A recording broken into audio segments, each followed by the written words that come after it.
നമ്മുടെ ജീവിതത്തിൽ വന്നിട്ടുള്ള ചില ദുഃഖങ്ങളും ചില സങ്കടങ്ങളും ചില സഹനത്തിൻ്റെ അനുഭവങ്ങളും ഒക്കെ മറന്നു കളയുവാൻ സാധിച്ചില്ലെങ്കിൽ വളരെ പ്രയാസമായിരിക്കും ജീവിതം.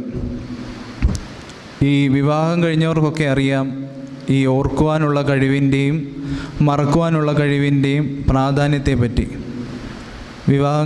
എൻ്റെ വിവാഹം കഴിഞ്ഞിട്ട് കുറച്ച് നാളേ ആയുള്ളൂ. പക്ഷേ എനിക്ക് അതിനെക്കുറിച്ച് നല്ല തിരിച്ചറിവുണ്ട്. ചില കാര്യങ്ങളൊക്കെ ഓർത്തില്ലെങ്കിലും ചില കാര്യങ്ങളൊക്കെ മറന്നു കളഞ്ഞില്ലെങ്കിലും കുടുംബജീവിതത്തിൽ വരുന്ന പ്രശ്നങ്ങളെക്കുറിച്ച് കൃത്യമായിട്ട് ധാരണയുണ്ട്. ചില തീയതികൾ, ചില മനുഷ്യർ, ചില സാഹചര്യങ്ങൾ, ഇതൊക്കെ ഓർത്തു വെക്കുവാൻ സാധിച്ചില്ലെങ്കിൽ വലിയ പ്രയാസമായിരിക്കും. അതേപോലെ ജീവിതത്തിലുണ്ടായ ചില സങ്കടങ്ങളൊക്കെ മറന്നു കളയാതെ ഇങ്ങനെ മനസ്സിലിട്ടുകൊണ്ട് നടന്നാലും അതും വലിയ പ്രശ്നമാണ്.